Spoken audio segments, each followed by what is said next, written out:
Okay, so here we go. Introduction, right? Welcome to the show. What is it? Just Hey, Masons episode 5 million in Trinity? I don't know. Um, also translated to episode 7, I think. Um, Randy Sanders has been invited on the show, and I will, for the sake of full disclosure and transparency, we did actually record this segment of the show, which appears to be the beginning at the end of the show that we actually did in Randy. So full disclosure on that. So it's a little awkward, dude. There's going to be some collage effect in this one because we didn't mean this to be the show, but we were having a chat and we thought there might be some good stuff in here, so we can use it to make an actual show. So brother Randy Sanders, hello, welcome to the show, and tell us a little bit about your background and maybe how you got into Masonry. thank you so much for having me. Yeah. I got into Masonry a little bit late. I was DMLA back in my teens and enjoyed it, but maybe didn't have the most or the best experience with DMLA. So it took me a while to kind of circle around and get back to it. Once I had gotten past all of the lessons that I really needed to learn before I came back to Lodge, it was a very, very good experience for me. I hit it with both feet running. I took the advice of some of the Lodge brothers and waited a little bit before I petitioned to the various other appendant bodies. And I'm glad I did. I'm glad I took a little bit of time there. I also am glad that I moved into the appendant bodies as quickly as I did afterwards. So I went into York and I went all the way through Knight Templar and very active in my AMD council. And I went Scottish Rite, became very active with the Scottish Rite, both in the Valley of St. Louis, where I'm out of, and the Valley of Guthrie, Oklahoma. And took on some officer positions there, responsibilities. Currently, I'm a co-librarian with the Valley of St. Louis, and the library is a wonderful way for me to kind of take my own time and study and help others if they want to study. And then with the Valley of Guthrie, Oklahoma, just what a magical place both of the valleys are. And the Valley of Guthrie, I was introduced to the Academy of Reflection. I have to tell you that was probably the key moment with me and Scottish Rite Masonry. I took to it immediately. It's a contemplative studies group. It's an academy. It's a full-on academy. It's not just a couple of people getting around saying, hey, let's do some meditation work. There's some more than Master Craftsman class, for example. Oh, much deeper, and it's separate. It's not a correspondence course per se. It's a set curriculum of different aspects of meditative styles or techniques. And as you go through them, it's often asked that you deliver a paper or deliver your experiences back with an instructor. It's a one-on-one kind of relationship there with a mentoring instructor. And the Academy of Reflection takes you through a fairly large curriculum. It's several years worth of curriculum. The Academy kind of became a second home to me with the Valley of Guthrie. And I was recently elected, feel very fortunate and very honored, was elected the clerk, the secretary of the Academy. Oh, wow. So, yeah. There. Yeah, you actually got work to do. I have work to do. I have a lot of work to do. I know. So it's the Academy is national level. We have several academies in formation that are going across the United States. If you go to the Valley of Guthrie website, here my shameless plug, right? If you go to the Valley of Guthrie website, look up the Academy of Reflection or Google Academy of Reflection, take a look at it, and if you decide to apply, then it comes to me. There's a couple of different ways of doing it. The associate membership is anybody can do. Any Scottish Rite Mason can do. This is very much part of Scottish Rite. Okay. And any Scottish Rite Mason can do the associate membership, which gets you the first couple of lessons and gets your feet wet. Right. If you want to become a full member, you really kind of need to go to the Valley of Guthrie to attend a couple of the guided meditations. There's not within the Scottish Rite. There's no extra passwords. There's no extra dogma associated with it. But it is a separate entity, and you do need to go visit and experience it on your own before you become the full member. I see. So that and AMD, I will be Sovereign Master of the AMD Council next year. So much for me avoiding the East. I've been very successful in avoiding the East and all of my other groups up till now. So that's more or less my Masonic resume. That's awesome. So what initially got you interested in Masonry? I mean, how did you actually join Freemasonry? Like, what got you attracted to it and interested in it? I think that's really always interesting to hear. So I already had a familiarity with it from DeMolay, but I was in DeMolay far enough back that the Masons did not talk about Freemasonry. They were very quiet about it. They did not come to our chapter meetings, and we certainly had no recruitment towards Freemasonry through DeMolay at that time. Did you know they were involved?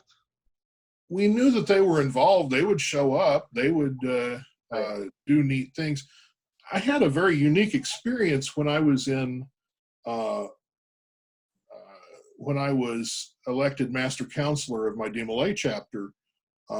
We had no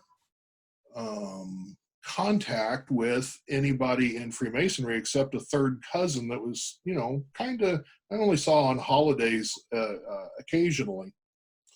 And my mother was kind of caught blindsided by this, really didn't know what I was getting into or how we were going to deal with this. And one of the other mothers said, well, you need to invite people to his installation.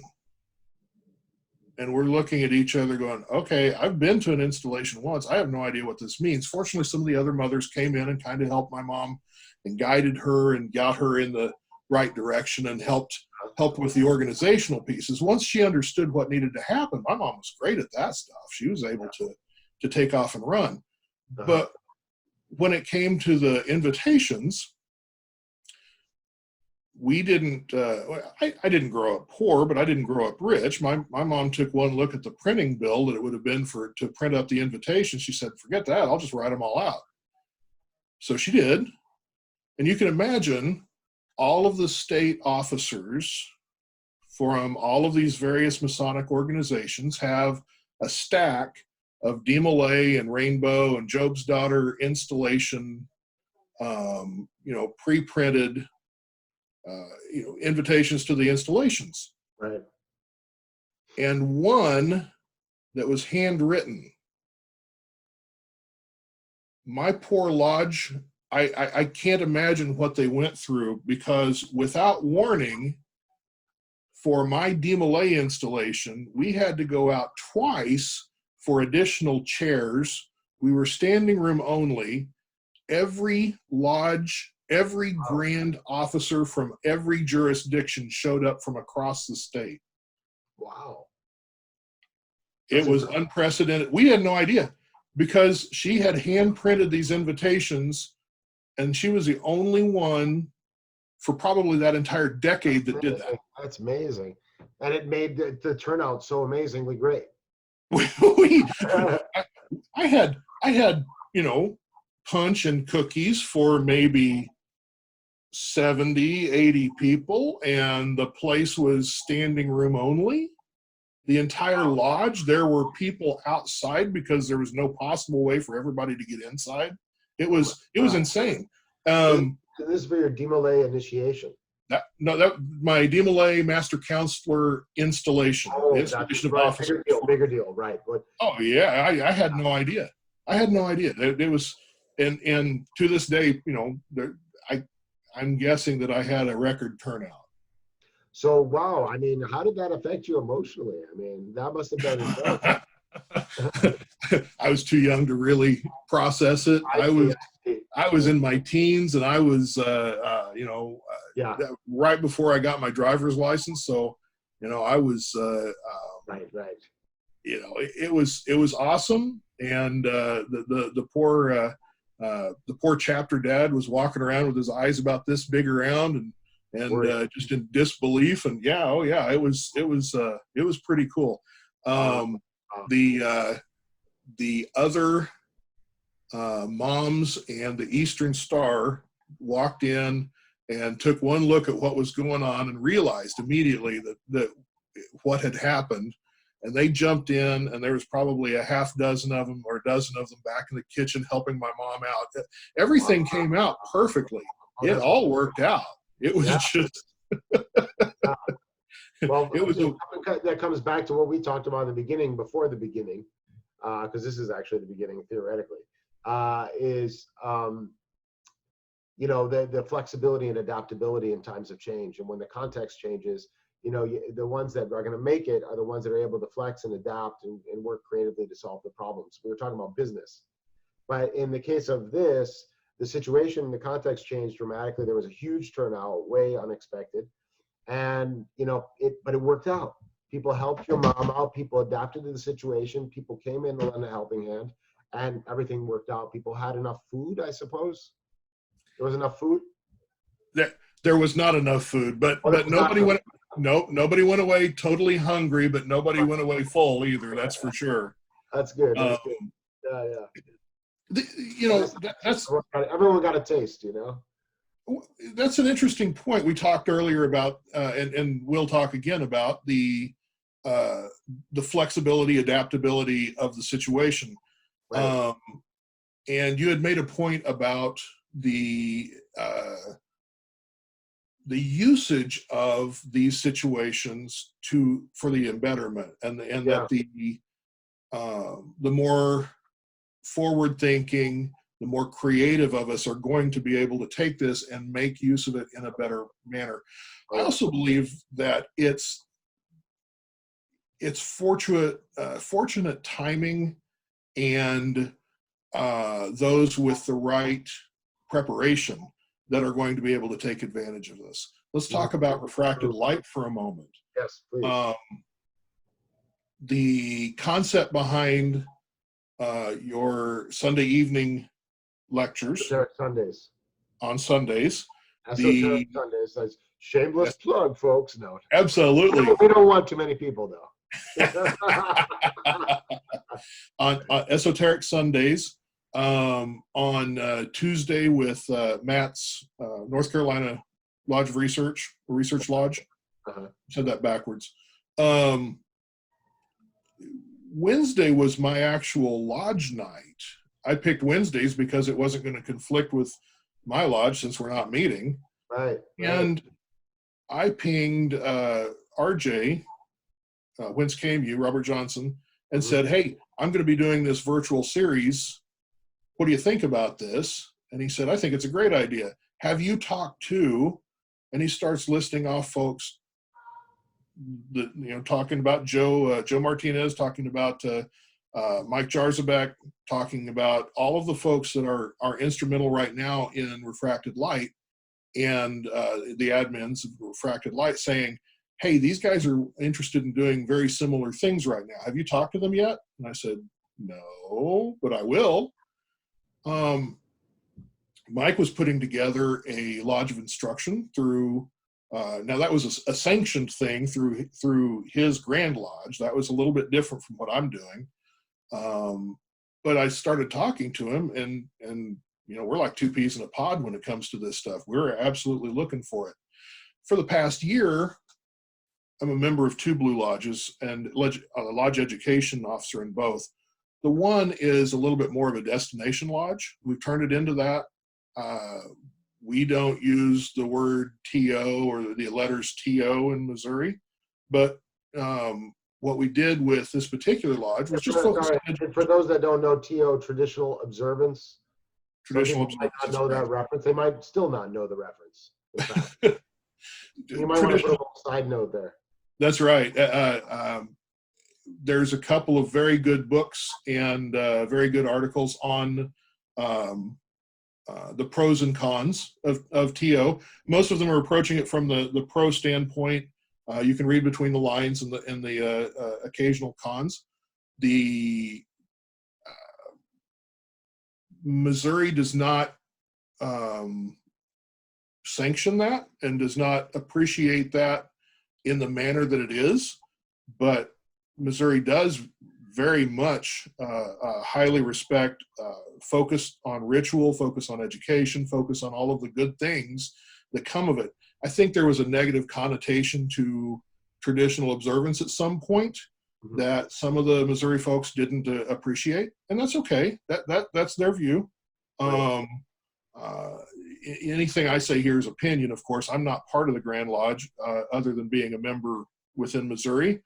And I would never do anything that would be offensive to the Grand Lodge. So I took it out of bounds. What is it that I can do that is not part of Grand Lodge? What is it that I can do that is not part of Freemasonry per se, that I'm going to step on somebody's toes? Right. I don't want to take it that far. Right. But within the Blue Lodge, I was able to say, all right, we can Skype in these different presenters. Why not do that? So about a year ago, about this time last year, I started getting into contact with a bunch of Masons and started kind of paying attention to who was doing the talks nationally. And I was fortunate enough to go to Mid-Atlantic Esotericon. I met a lot more people there. Yes, absolutely. Did you remember me from there? I don't know if we didn't meet. I don't believe. I think I have a picture. I was doing a bunch of selfies, and I believe I have a picture with you. I'll go look and see if I can find. You look familiar, but I don't remember like formally. Oh, this is so and so, blah blah blah. But it may have happened. This face, it's made for radio. Let me tell you. It is. It is. So. I think mine too, or I don't know, or maybe a comedy show if it's not radio. No, you're rocking that beard. Let me tell you, you're good. You're golden. So with that in mind, I had the contacts at this point. I had talked to the incoming worshipful masters and really talking to them about, and in both lodges, talked to both of them about what does this mean? What can we do? This is something that's not been tried before. And I did every lodge meeting that we had a Skype presenter. This is the second lodge, a Skype presenter for education, every single lodge meeting. And this is across the nation. We had a lot of the folks from presentations at Mid-Atlantic Esotericon. I had folks that I had contacted previously, contacted afterwards, and this really worked out well. So we roll into the age of Corona. I call it Corona Dark. We've got hey, that's a beer idea, you know. You I know. talk to the company about that. Corona. That's right. That's Corona right. Dark. Corona Dark. I like that. I'm sure their poor stock price is taking a hit. I'm afraid to ask, but with this age of Corona darkness, the thought came in, I'm already doing the Skype session. We're doing nothing during the week. Let's just adapt it from monthly to weekly. I've got a lot of these guys I can ask to do again. Many of them have multiple presentations. Many of them have different aspects. We're not going to just talk about history. We're not going to just talk about esoterics. We won't just talk about any one piece of it. We'll be across the board. And how cool is it that came together so well? I talked to Mike Jarzabek. He's like, well, I was only looking initially at the one, but this makes sense. Let's go ahead and expand it in. So he and I kind of partnered together. He's pulling out some of his contacts and his folks that he knows directly. And I already had a list, and we're already scheduled out. We started in March, and we're already scheduled out into May.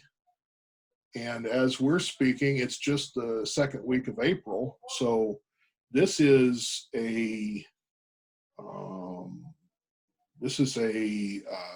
golden opportunity.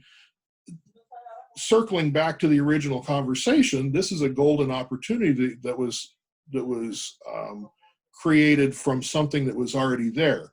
We just adapted. We just adapted to the changing in times. That's it.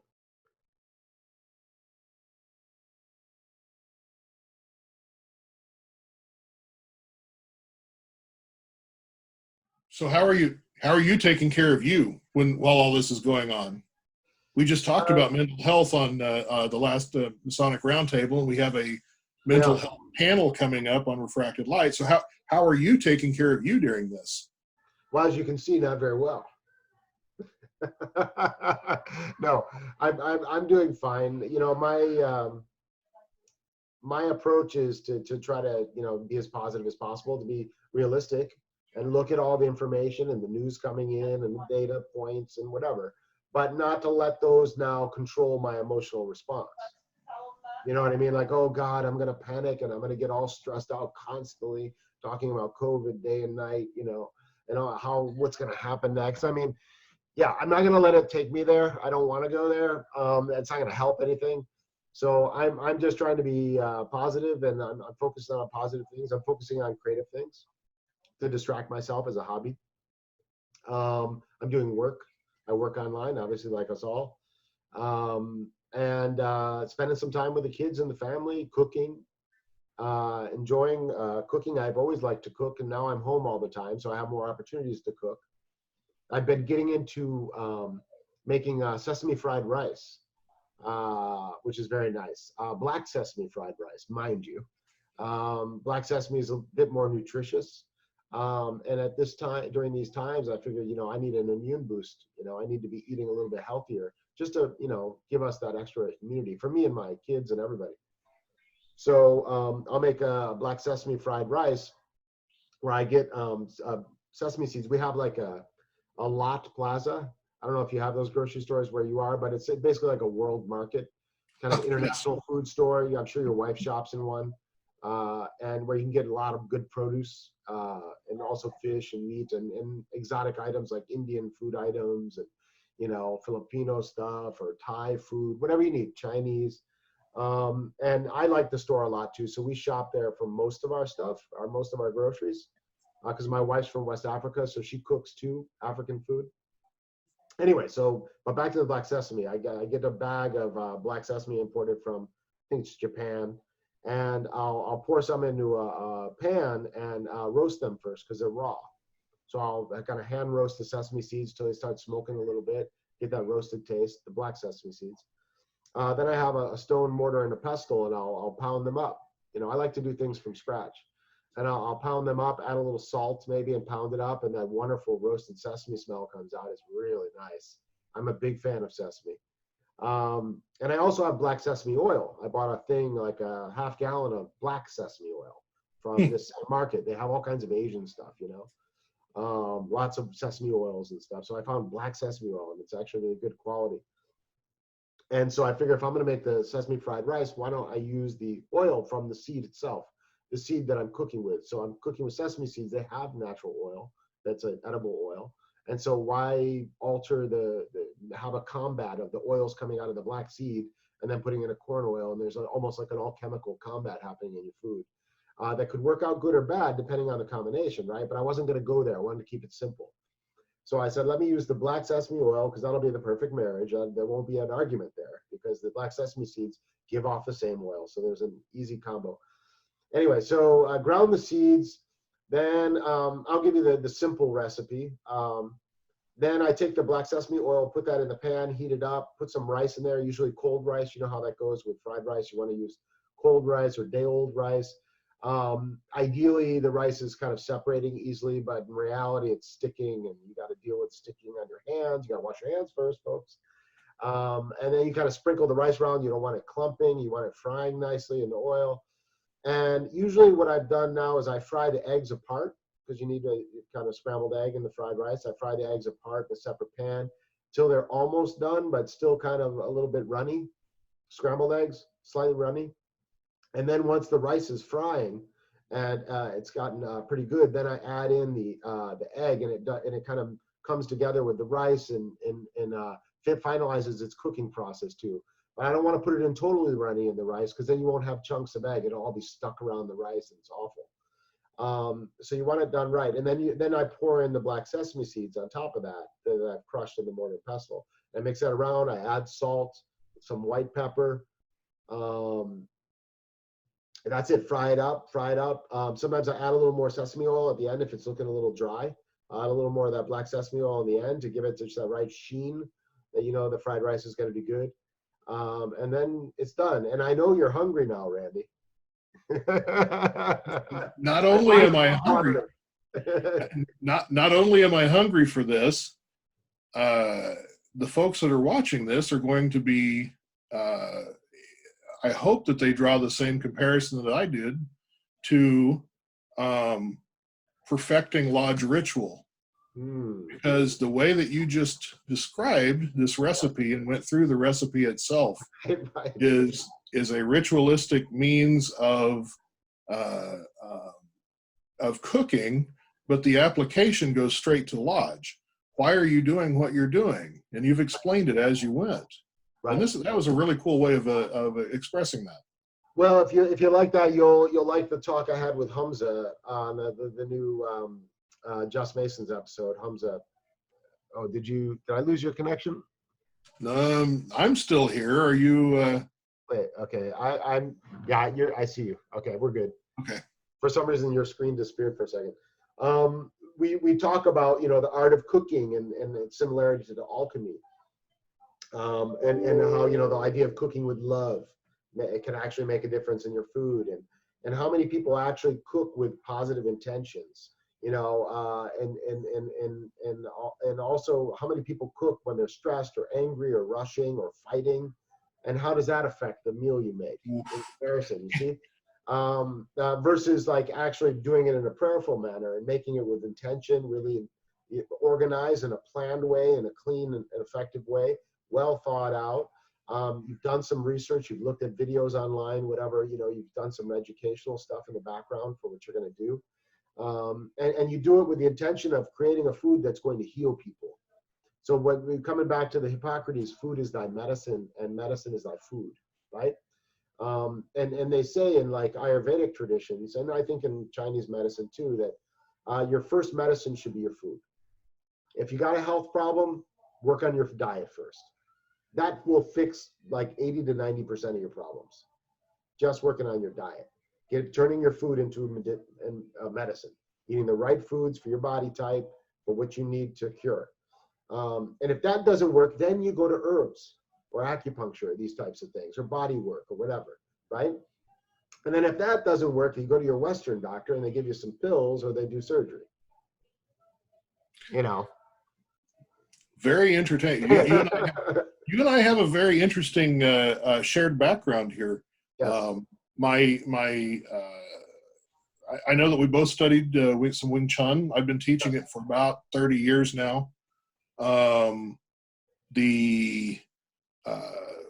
Along with that, I've picked up a little bit of acupuncture. I'm classically trained in deep tissue and the Rolf recipe, the postural integration stuff, the beautiful stuff that was coming out of Esalen back in the late 80s, mid to late 80s, 90s. Were you into it back then? I'm sorry? Were you into Esalen in those days? Late 80s, 90s? I was trained by a gentleman who was way deep into it and actually did spend quite a bit of time at Esalen. That's quite an institute. Yeah. Quite an institute. I mean, they were trailblazers. Yes, they were. Absolutely. But I also got a little bit of some Feldenkrais. I got some other training along the way that was very complimentary. I loved it. I thought it was awesome. My intention at the time was both to heal and somewhat personal, in that you know that the power to heal is the power to destroy, and for me, that the martial arts was my love at the time. I really wanted to focus on that. So the healing arts were very much a complementary piece to my martial arts. Later on, the healing arts took over and took on their own. The martial arts may have taken a bit of a back seat to that, but still very much a piece of it. And then the Qigong, the esoteric piece of it has continued. The esoteric traditions within the Chinese Qigong very much complement both the healing, the martial that I was doing there, the acupuncture, but they also have a special place in my heart. And that was one of the other things that got me into Freemasonry. It was one of my Kung Fu students for a very long time, when I was teaching in Tulsa, was a very active Freemason. And he never said, you should become a Freemason. He never went that far. But he dropped a lot of breadcrumbs, many, many breadcrumbs. And to the point where... Masons know good guys. And when they see them, yes. they want to recruit them, but they can't recruit them, technically. So they find other ways to entice. And it's subtle ways, you know? So we try to be subtle about it.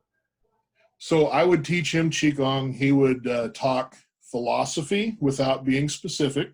He never broke any boundaries, that's for sure.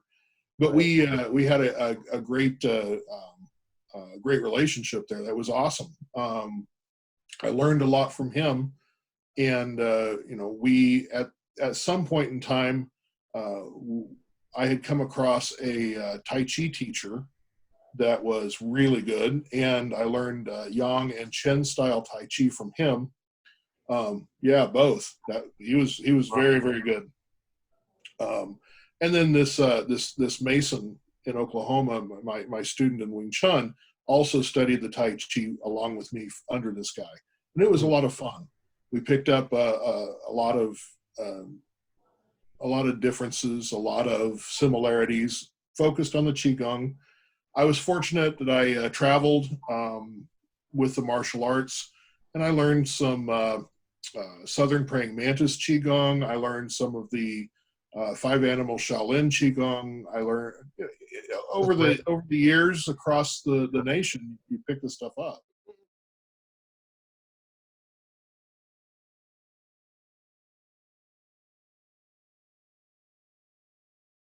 For my job, but one other thing I want to talk to you about quickly is related to Qigong and trying to kind of tie it a little esoterically to Masonry. And especially the apron and the idea of, let's see, what is it, Jing in Chinese traditional medicine, Jing essence, and the idea of sexual abstinence and the sexual power and someone's virility or being a key to one's vitality and immortality and longevity. And even not just on the physical health level. I mean, we have this in a lot of religious traditions that abstinence can make you strong, can give you long life, but also on a spiritual side, it can elevate your consciousness, maybe elevate your thinking, open your heart or something, or some kind of alchemical process that could occur in the body to make that exchange occur, where those lower forces that are not being used in pleasure seeking or sex could be sublimated and to something more spiritual or to create vigorous health. And so I'm tying that to the apron somehow, that one of the secrets of Masonry could be the use of that sexual energy. That's an esoteric angle, right? Absolutely. Yeah. So from a Qigong standpoint, first off, we should probably categorize the Qigong, right? So the first one is martial. You've got martial Qigongs. You've got the active Qigong. That would be iron shirt. That would be the active movement of the energy to help you in fighting and help you. But there's also a health aspect to that. If you've seen books like The 8 Pieces of Brocade or 8 Tapestries, or the translations, Those are still physical manifestations of the energy for health. So health and martial arts I would kind of put together. There's a medicinal, which is also called scholarly Qigong, and that's where you're going to learn the acupuncture. And it's different. It uses the same concepts. It uses the same teaching as the martial Qigong in many aspects, but it's different enough that it's a different category.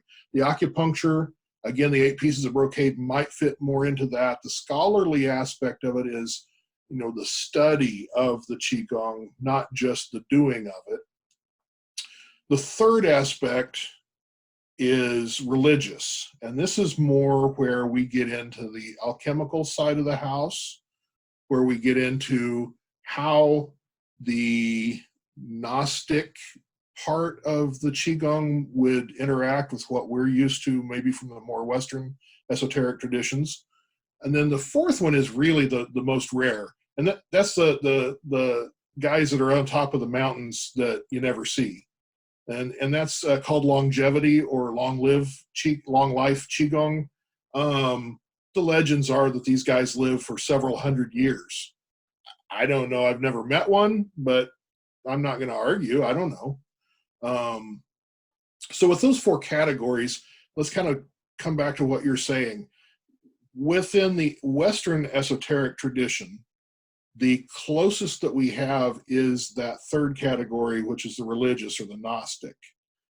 But we also have the basis to get there through the health, through the 8 pieces of brocade, and through the martial Qigongs. Both of those touch into that, but not necessarily focus on that. Within the third category of the religious Qigong, the same lessons apply from alchemy. So we have the burner, we have the heat source, which would be your gut. That's your digestive system is converting energy. It's making heat. You have the reproductive organs that are creating, well, let's go with semen, whatever you want to do, ovarian, working with the eggs, the sexual energy. So your energy centers, I'm going to go with some slang and not go too deep into this, but the dantian or the energy center of your belly, the lower dantian, is about 1.5 inches, 2 inches below the navel, right? So you got your belly button about 1.5 inches down as the lower dantian. And we can focus on that as being a generic heat source. The next one up is your upper stomach and lower lungs. That would be the liquid, where the liquid is stored. And then your upper respiratory system up through the head and the nostrils would be the air, or where steam is expected. So the concept from the transitional point of view of alchemy, let me go with Qigong alchemy, is that the fire below the water creates the steam. And you're right, you have to stoke the fire to get it hot enough to get to the water, to get to the steam. You have to have the charcoal, which burns hot. Masons know what I'm saying here. You have to have the charcoal, which is burning hot, in order to get the water to turn to the steam. So there's already an allusion there within Freemasonry. I'm not going to go any deeper than that, but on this talk, but privately we can. Yeah. So the direct allusion there is the heat to the water makes the steam. You've got energy coming up from the sexual organs up. The change, the alchemical change from state of the energy in the digestive system and the sexual organs is going to be something that is carried through, and it carries the change into water, the fluid portions of your body, fluidic portions of your body, and the stomach into the air. So you're continuously moving upward with this energy. Where there's an up, there's a down. There's everything across the globe is in balance. You know, across the universe, balance is one of the things that we all come back to. All right. So where there's an up, there's a down. Where there's an in, there's an out. Up, down, yin, yang, polar opposites. We're bringing the energy up. We talk about that a lot. We don't talk about bringing the energy back down. That's a next lesson in some instances. Let's go into a little bit of advanced stuff here. When that energy comes up, you're going to ask for heavenly energy to come back down. All right. You're bringing yourself up. You're presenting yourself to the universe. Now you're saying, hey, universe, what is the opposite? Help me out here. What's going on here? And you're asking yourself to balance that. In the martial Qigongs, now we've talked about the Gnostic piece. I'm gonna reverse the Gnostic piece. I'm using this finger. I'm gonna go back to the martial Qigong. And the Taoist way of doing this is not necessarily the best, but it worked for me and I enjoyed it, is opening the microcosmic orbit. That's the first step in getting the energy moving. There is a lot of work in that. It does move the energy around the body in a first forward and then afterwards backward, and then simultaneously both directions, bidirectional, on your key meridians, which would be the mother and father meridian, loosely translated, from the tip of the tongue. Most people say the tip of the tongue, it's top of the mouth, depends on where you're at, all the way down to the perineum, and from the perineum all the way up the spine and back and around would be the father or the male meridian. Let's go with mother father meridian. And that needs to open up before these other meridians can really open up. You got to do the basics before the rest of it can happen. It's almost kind of like, sorry to interrupt, it's almost kind of like you have to strengthen that main flow, and then all the tributaries will also be strengthened. Right? If you have that main flow. Absolutely. Yeah. Absolutely. And they are. The main flow itself is the key to getting the strengthening to where these other meridians will completely open. But just because you've got that going, there is a strength that happens there, that you're feeding your aura. I hate to say aura because that has so many weird connotations. Electromagnetic field. Yeah. Well, we do have that. Carillion photography has proven we do. I don't go around seeing people's aura with purple and pink polka dots and Lucky Charm symbols or whatever in the aura. Some people do. I'm not going to say they don't. But I can feel it. I've done enough of the Wing Chun blindfold fighting that I can feel the auras. That's a whole different conversation probably. But the nutshell of this is we've got the Gnostic piece that directly fits what the Rosicrucians talk about, or the alchemists talk about with changing prima matter, the original matter.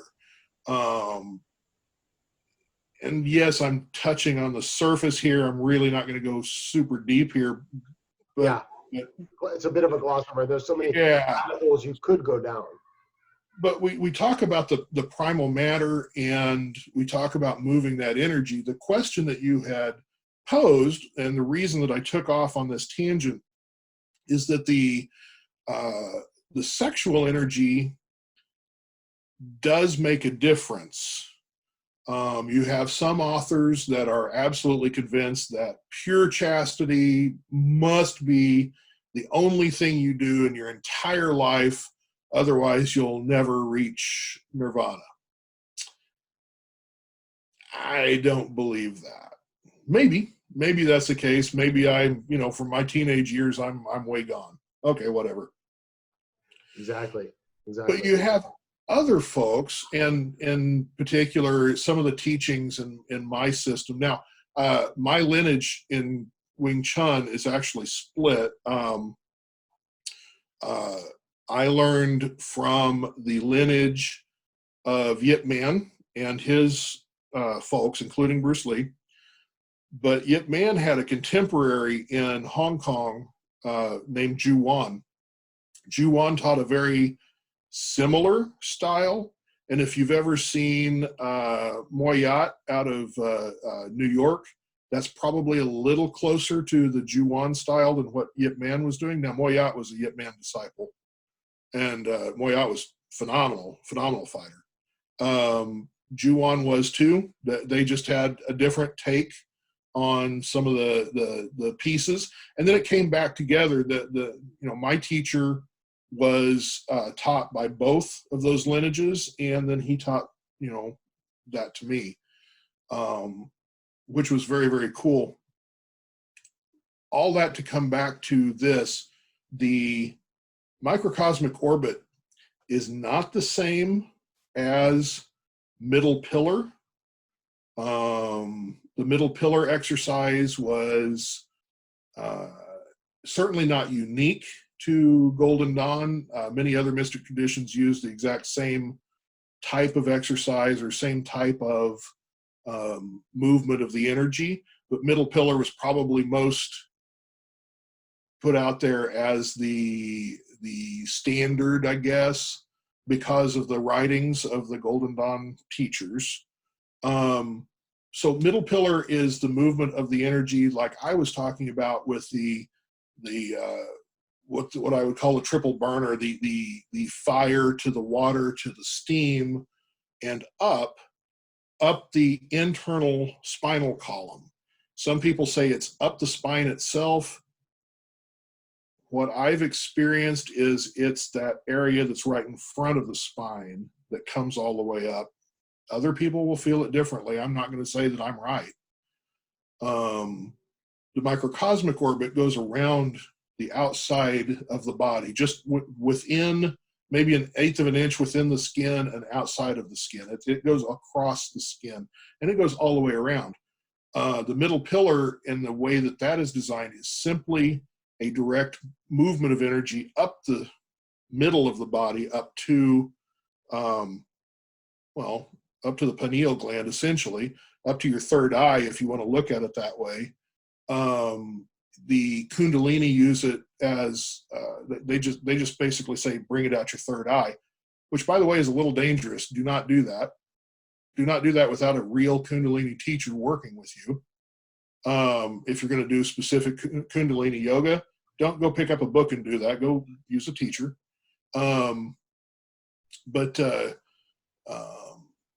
Microcosmic orbit, the middle pillar, the concept of the triple burner,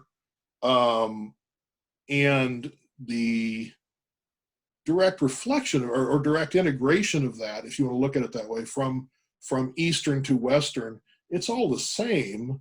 There's a lot of different verbiage behind it. There's a lot of different pieces that look to be the same. Going to the next level, bone marrow Qigong, moving the energy into the arms, washing out the bad stuff, cleaning out the meridians and prepping them to accept that energy, would be the next steps within the Chinese side of the house. Fusion of the 5 elements is a very advanced technique within the Qi Gong for your body and for how I say advanced. It's an advanced technique. Beginners should not do that. They should do microcosmic orbit for a while first. Fusion of the 5 elements would be a next step afterwards, maybe with or after bone marrow Qigong. Depends on your teacher, depends on your system. And then the fusion of the 5 elements conceptually behind that, again, I'm not going to go deep here, but we can later,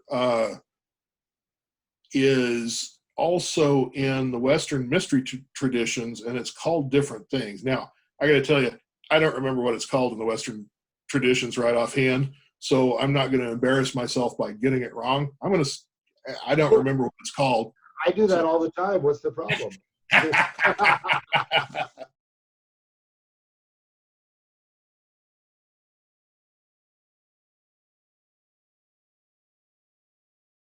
I got a presentation I might do one of these days. It's about a 20-minute presentation on my visit to Cartagena, Colombia. I sat in lodge in Colombia, South America, and it was cool. You had to suffer through the Colombian food. I'm sorry. I'm sorry? So you had to suffer through all that Colombian food? It wasn't much suffering, let me tell you. Right, and I know. Oh man, they can cook, that's for sure. I've heard. I asked ahead of time, and they were gracious enough to allow me to take lots of pictures. So I took lots of lodge room pictures and things like that I could, kind of cobble together. Unfortunately, it was a little rushed, so I only have a set number of pictures. I didn't have as much to pull from as I would have liked, I've put together at least something that you can see the differences in the lodge rooms.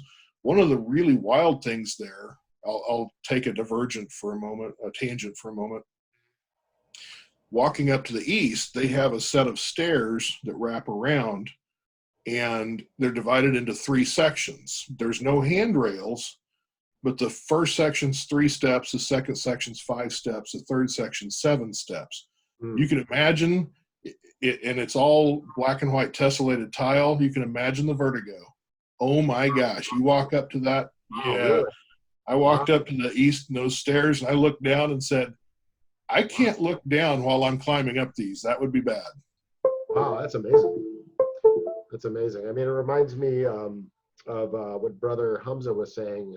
Did you watch the show already, or that new one? Not yet. No, yeah, not yet. You'll like it. He's got a lot of good information to share and real positive energy. Do you know him? Not yet. I have not yet been introduced. Yeah, no, he's very good. But he was talking about in Lebanon, the lodges are much more esoteric than here in the U.S., just naturally. And he was happy to find Benjamin B. French Lodge because they had a more esoteric side to them. But he said, honestly, he still thinks the lodges in Lebanon were even more esoteric. He said, for example, in the lodge that he joined, they still follow that Pythagorean tradition of silence. So for the first year, he said, as like, I don't know if it's as a potential candidate, or if it's just after you've been initiated, but for the first year, whenever you're in the lodge, you're not allowed to talk for 1 year. You've got to be completely silent for the first year. Wow. Whenever you're in the lodge. Yeah. And they practice that. And he said they follow the Scottish Rite degrees. So yes. I think the first, second, and third degree, the Scottish Rite versions or whatever. We call it the red degrees, yeah. Yeah.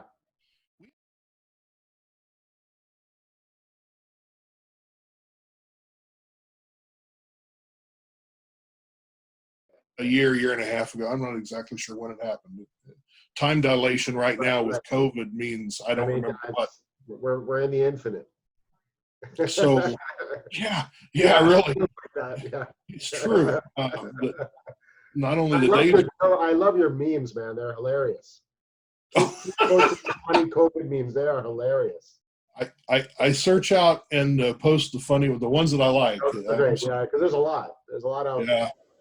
But you're curating for us the funniest COVID memes for the Masonic community. Thank you so much for your service.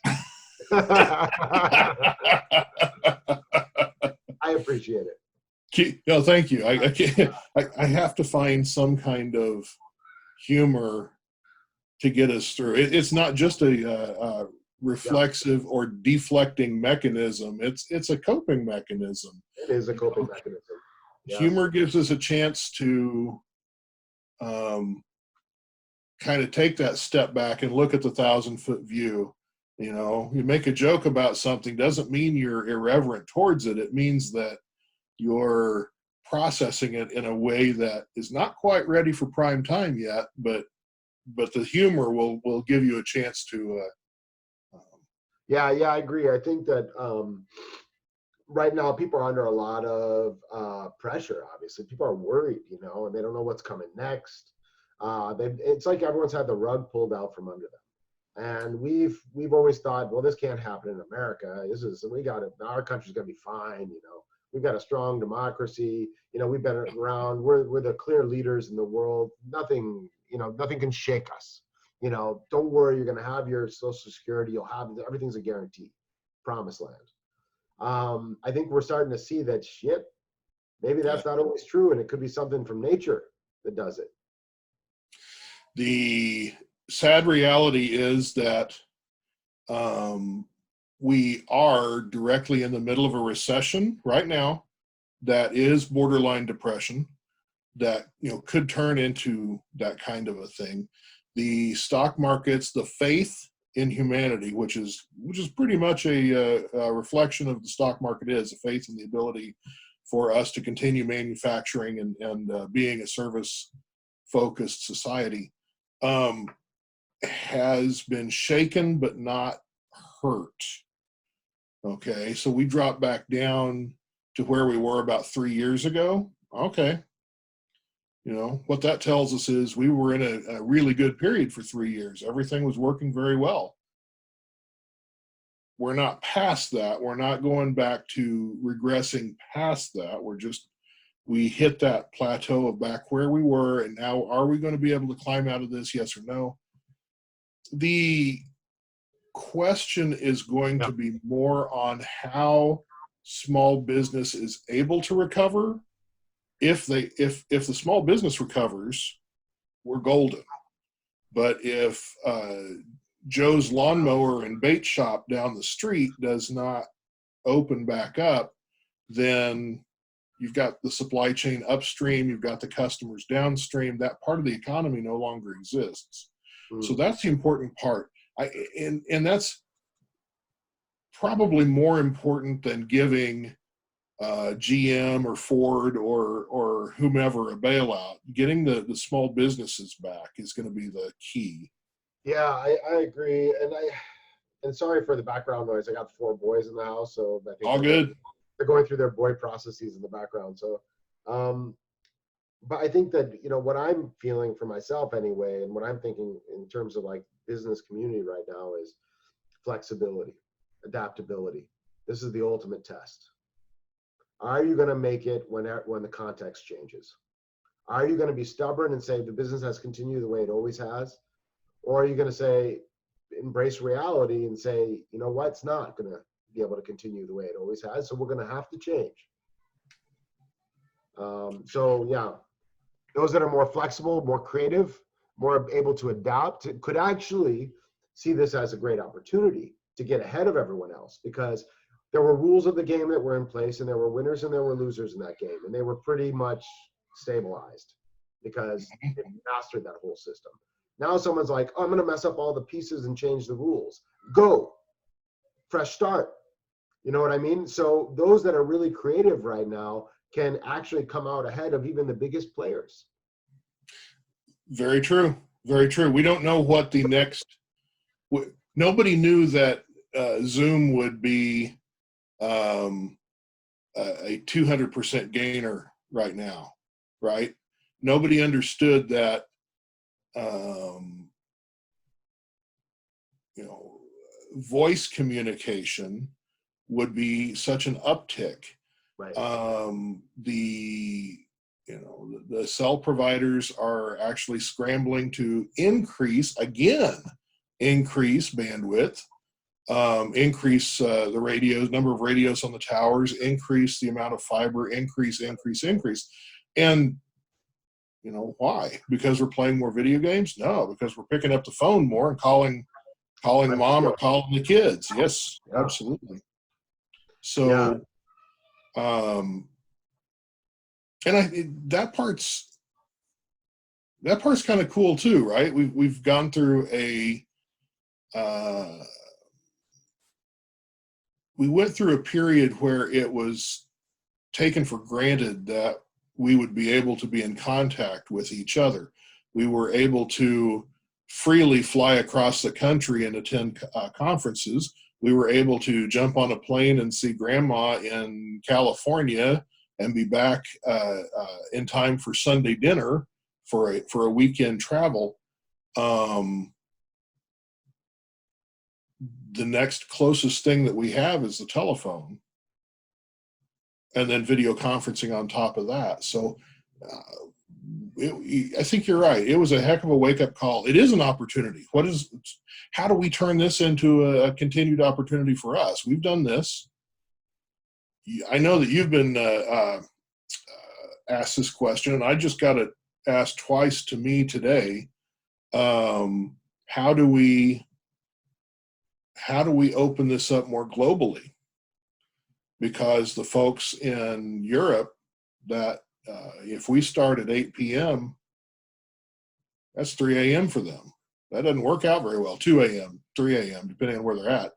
Right. And especially for the people that want to participate live, right?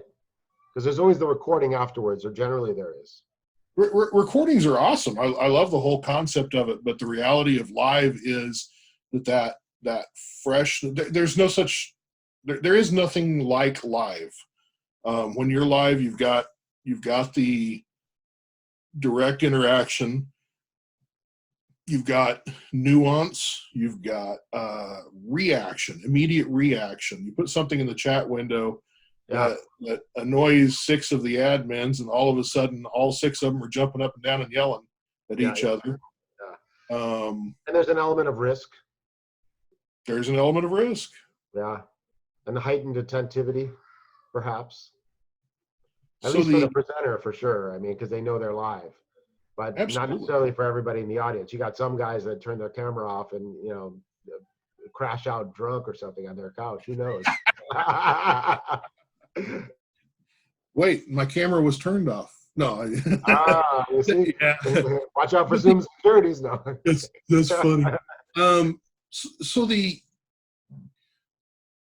I agree. I have to tell you, as an aside, I'm totally on the fence with the camera off, camera on during the presenter, because I want to focus on on the presenter, what they're talking about. At the same time, the poor presenter's sitting there going, if he doesn't see, or she or whomever doesn't see some kind of reaction going on. Yeah, it feels disconnected. Yeah, that disconnect is I think the word is palpable. Yeah. Like I was experimenting with some of the more recent presentations by being on in the beginning, and then at the end when there's questions, and then while the presentation, I would turn my camera off. But you're right. That also makes a point, is that, then the presenter feels like everyone left the room in a way, potentially. It's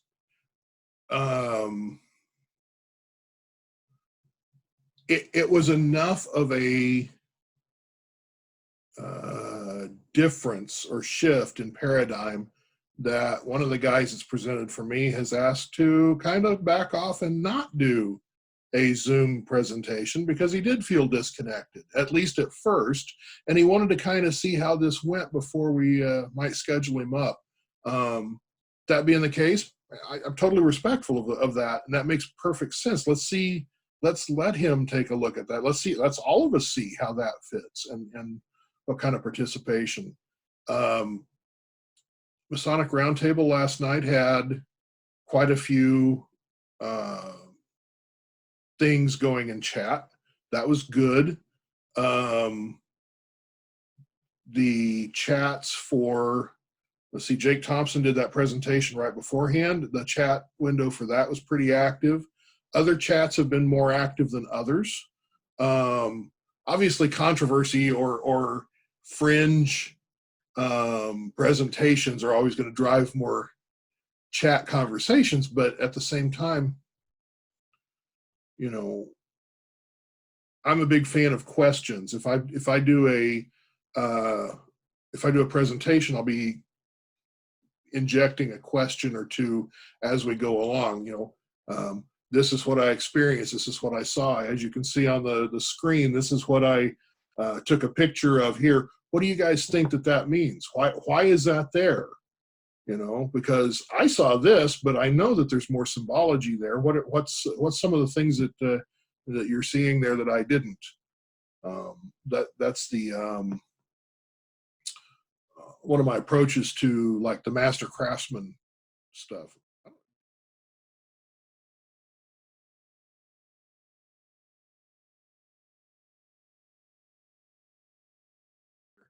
Yeah, and on that note, I mean, do you find that during COVID that spouses are more okay with online masonry than in-person masonry in a sense?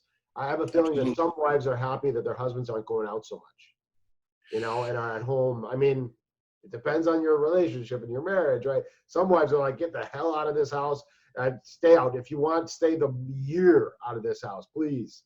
Get drunk and die. There's those relationships too, right? So, honestly, a little bit personal. Yeah. My wife is extremely supportive of me and Freemasonry. The whole point of making myself a better man, okay, let's do it. Rock on. She also has her career, her own interests, her own focus. She has no interest in Freemasonry. She has no interest in Order of Eastern Star, Amaranth, any of the appendant bodies. But what she does do is make sure that we have enough time together, right? We have the together time. We have our date nights. Friday night, up until this, Friday night was our date night. That was pretty sacred. I wasn't going to mess with Friday nights. Right. Not gonna get mama mad at me. No way. No. Then so we would have our date nights. We'd go do whatever it was, go out to dinner, watch a movie, chill. But because she's very much her own person, she has her own tastes, her own movies that she goes and watches, her own series, her own everything, her own books that she reads. And we're very compatible in that manner. I'm lucky. I'm very, very lucky, and I know it. The downside, we did not have kids. Unfortunate. It is what it is. That gave me more time for masonry, but that it would be nice to have a family. Have you considered adoption ever? We have. We haven't gone down the path very far, but we have. We'll probably revisit that in the next year or so. Yeah, well, especially if you really want a kid. Yeah. And that's a viable option for you guys. I mean, something to consider. It's great having kids, as you can imagine. And you learn a lot of life lessons. I'll tell you one thing about having kids. I mean, that was a big lesson for me personally, and maybe for other people too, is that they're like mirrors. So like it or not, if you're, whatever's good about you, you're going to see it in them, but you're also going to see your bad traits in them, and you're not going to like to see that.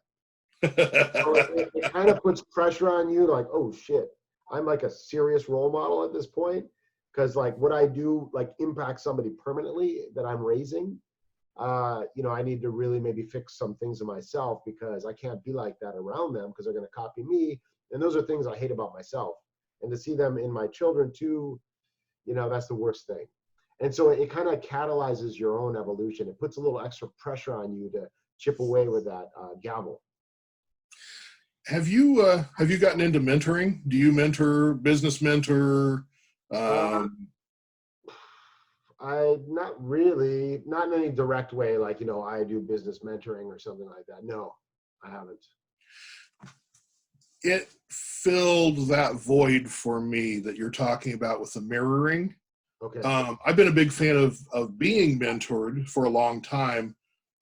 Within the last few years, well, of course, teaching martial arts, you get the mirror right back. This is the way you just did it. Okay.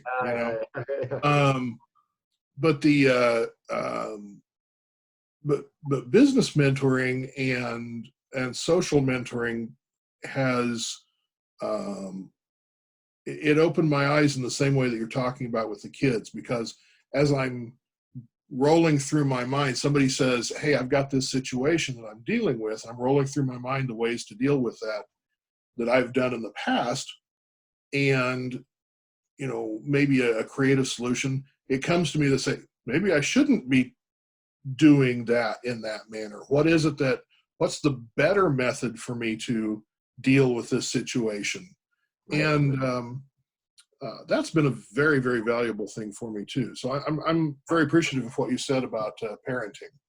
Yeah, yeah. It was a big sort of lesson for me, and it's still going on. It's still an ongoing lesson. So I feel like if I didn't have kids, I might have stayed irresponsible longer, in a way. And it forced me to kind of grow up, take responsibility, be a little more conservative, a little more orthodox in the things I get interested in and spend my time on. Like focus on a house, focus on a car, make sure everyone's, going to school. They got to go to a sport activity or whatever it is. So it becomes less about me and then more about other people and making sure that the family's okay. So that's a big consciousness shift too. But even though it's a challenge and it's obviously an extra pressure or whatever in some ways, it does, I think it helps your development as a person, as any tough experience would. Yeah. And there's a lot of great moments and memories, and a lot of wisdom that you gain from that whole process, and fun. When you go down the path of that memory of the various pieces, Right. what do you most grab onto? What Mm. do you typically grab onto? You mean in terms of my relationship with the kids and things that have happened with the family, memories? Yeah, Yeah, I'm that's a good question. I remember childhood memories, certain memories from childhood, and like anybody, and this is going back further, obviously, than just, after I had kids. Um, but I think the amazing thing about childhood memories is you're never quite sure why it is you remembered that freaking thing. Of all things, why do I remember that so well? Like I remember when I was a kid, I have one memory of playing after it rained in the backyard of my grandmother's house with my cousin Heidi. We used to go look for little frogs. They would form into ponds like of water that would be out tree trunks. There would like the tree trunks would form a little pond of collection water after the rains, and there would be these little frogs that would come out like after a day or whatever, little green frogs or whatever. And I remember playing with her, and we were finding frogs. You know what I mean? That's just that one instance. So who knows what kids are going to remember too? That's the thing, And when you have children, they may remember things about their past that you wonder, like, why do you remember that? I don't even remember that, or I didn't pay that much of attention. It's interesting that you thought of that. But I think the memories that, when it comes to family, the memories that are usually stick with you are emotional in nature. I would think it kind of it sits more deeply when there's an emotion tied to it.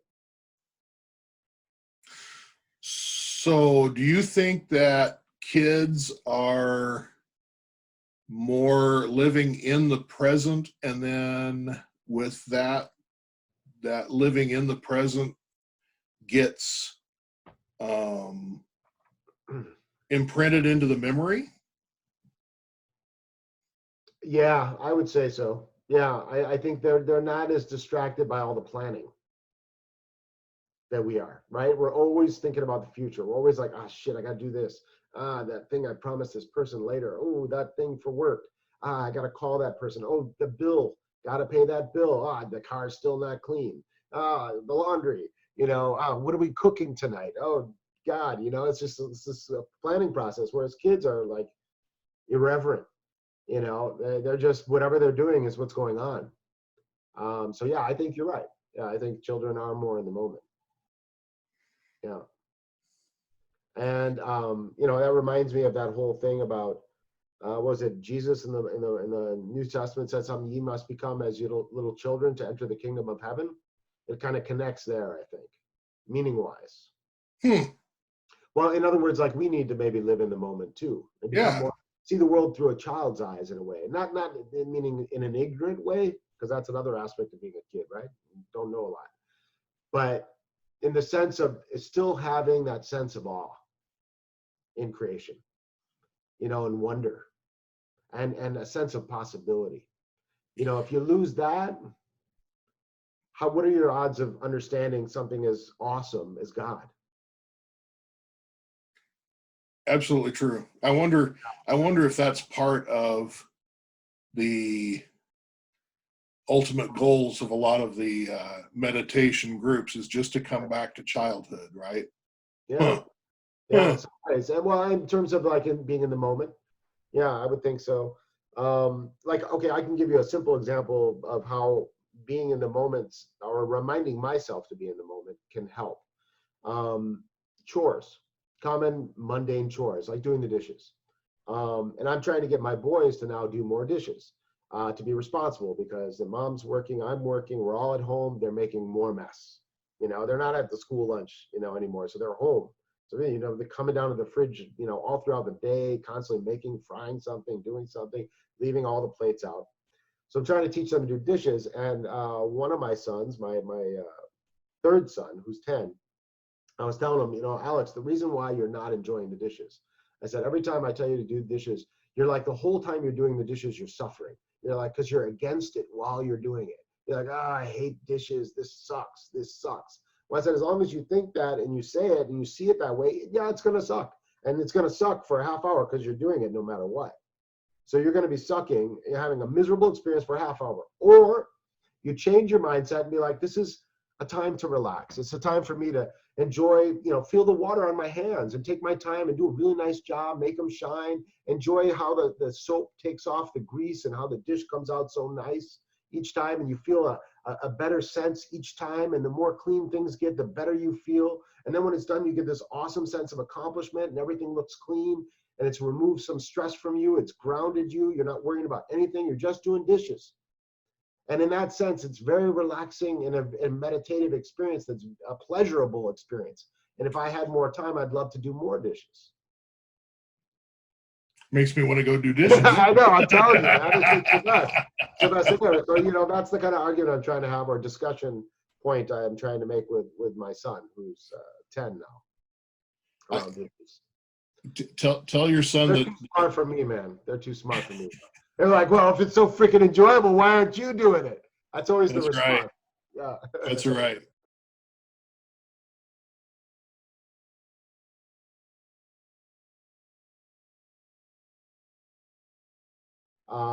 But I think this is excellent. So I thank you so much for coming on the show. It's always a pleasure. I respect you a lot. And let's keep in touch, brother. Likewise, I respect you very, very much, Jeremy. You take care, brother. See you soon. Thank you. I appreciate it. Peace.